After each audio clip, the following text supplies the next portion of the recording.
Starting the show tonight, we'll be looking at how President Donald Trump has offered a 90-day pause on new tariffs against imports from foreign nations, with the exception of China. Hello and good Wednesday evening, everyone. My name is Ren Wadsworth, filling in for John Martin tonight, and thank you all for joining us. Now, the president says he's lowered the reciprocal tariff rate on all countries to 10%, and this afternoon he authorized a pause on all new tariffs as well. He says more than 75 countries have reached out to the U.S. in recent days to negotiate trade deals, and the Treasury Secretary has added to that, stating that the 90-day pause will provide time to get those deals done. Just a bit outside of home, Senator John Barrasso of Wyoming has been making his voice heard, emphasizing his belief that there needs to be continuous efforts in confronting China's, quote, unfair trade practices in order to protect American workers. In a recent meeting with the Office of the United States Trade Representatives, the senator discussed several topics, including the importance of opening global market access, especially for American beef products produced by ranchers in Wyoming. I'm worried that foreign competitors continue to use unfair trade practices against the United States, against our workers, against our producers. These practices threaten our economic security, our prosperity. Just specifically discuss market access for American beef. It's our #1 cash crop in Wyoming. Our ranchers produce some of the highest quality beef in the world, yet our beef faces significant barriers in key foreign markets. And overall, Senator Barrasso stated that his concerns for both workers in his state and across the country, and wants to see them thrive in a safe and prosperous environment. On the other side of the aisle, Democrats are looking at the impacts of the trade war, noting that at least from their perspective in their states, the fallout has been nothing short of a challenge to face. I'm not going to sugarcoat it. These last few days have been really tough for Michigan. 20% of our economy is tied to the auto industry, which depends on a steady flow of goods from our largest and closest trading partners. So it really is a triple whammy: higher costs, fewer jobs, and more uncertainty. And it couldn't come at a worse time. Even right here at home, so many are asking, will these tariffs be an asset or liability to the U.S. economy? Colton Little asked that very question to UM economist Robert Tino Sonora to try and help answer that very question. You hear from a lot of people, this is a bad thing, this is a good thing. I think it depends on which side of the aisle you are on. As an expert like you are, and you've been in this business for a long time, saw 2008, what the Trump administration is doing, is it going to be a net good thing or a net bad thing at the end of the day?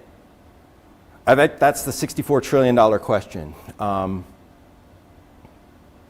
As an economist, we are sort of viscerally anti any sort of trade restriction, because we think of it as, you know, if a foreign country can do something better than we can do it, then why not let them do it and we'll import it, because it actually lowers our costs and we can now focus on other things that we have very good productivity in.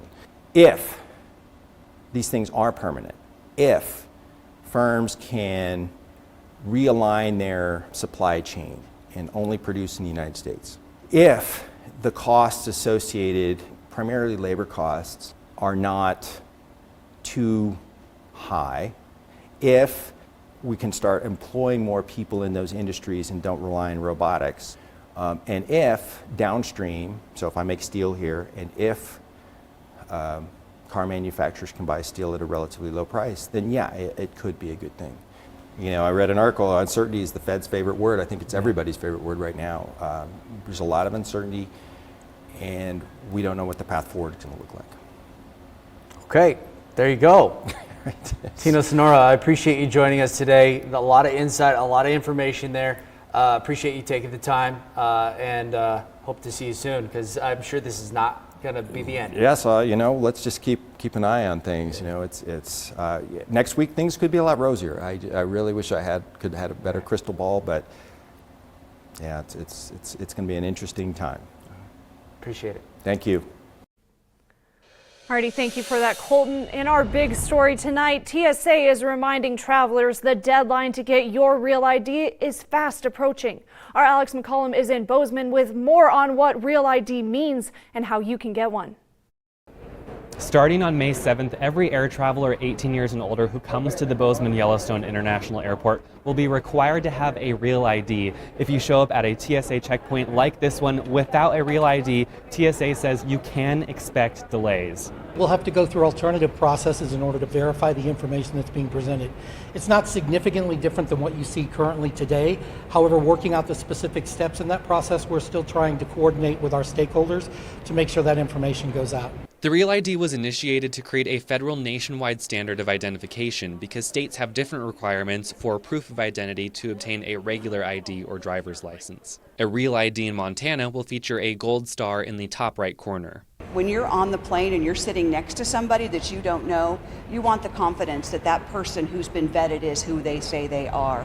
And so all of this plays into that whole function of confirming people's identity, having that same standard across the country for driver's license when people verify their identity. The process for going through TSA will be the same as it has been if your ID is compliant. Our equipment is able to, when it scans the basic biographical information on the credential, we're able to tell if that document is Real ID compliant or not. We're going to continue to use this technology. It's a great tool for our officers. It's strengthened that identity verification process. To obtain a Real ID in Montana, you need to schedule an appointment with your local motor vehicle department. You're required to bring documents proving your identity, date of birth, 2 different proofs of your current address, and proof of your lawful status in the U.S. As a reminder, the Real ID deadline is May 7th. It can take up to 3 to 4 weeks to arrive in the mail, so if you're traveling this spring or summer, now is the time to apply. Reporting in Bozeman, I'm Alex McCollum, NonStop Local.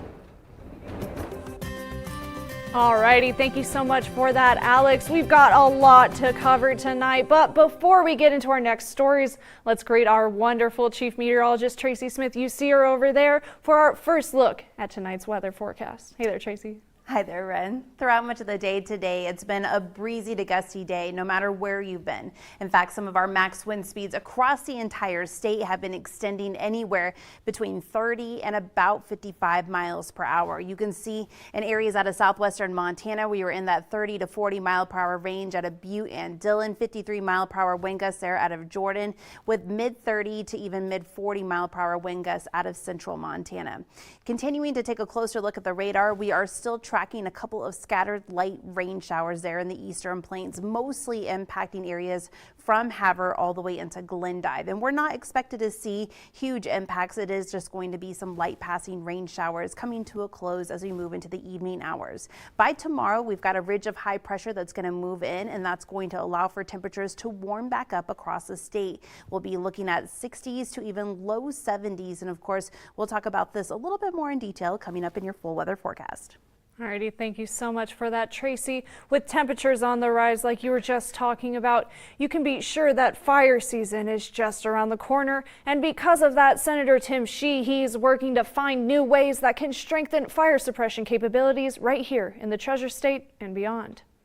U.S. Senator Tim Sheehy, alongside Senator Martin Heinrich of New Mexico, introduced the bipartisan Aerial Firefighting Enhancement Act back in January of this year, and this week the bill was unanimously passed by the Senate, meaning it is now on its way to the White House. The goal of this bill is to strengthen all wildfire suppression fleets that work to battle catastrophic fires all year round. In the bill text, it states that the way it will be lending support will be by making it possible for the Department of Defense to sell excess aircrafts and parts, which will lead to better maintenance routines for helicopters and other aerial vehicles that are used to fight firefighters.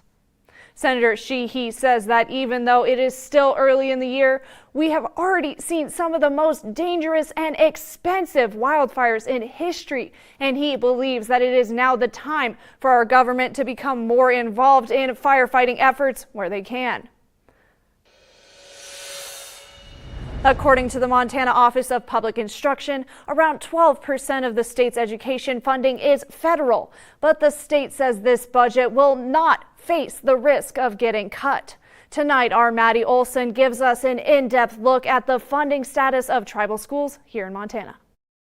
Superintendent Susie Hedlund shared with me she has received no indication that there will be a reduction in funding for schools on tribal lands through impact aid funding.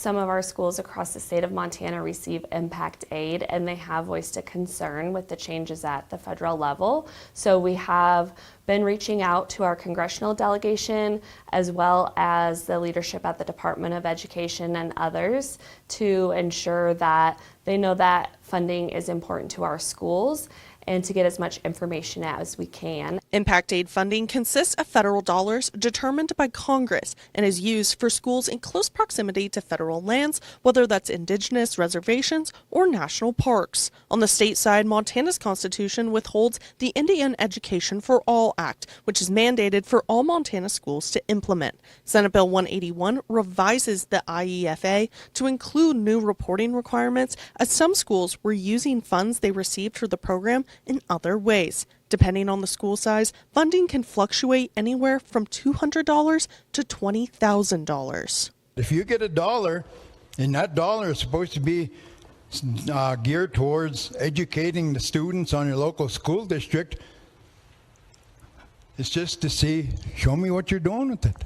How are you teaching the kids? What are you teaching the kids about the tribes? This is a state law. This is the Constitution provision that's before us.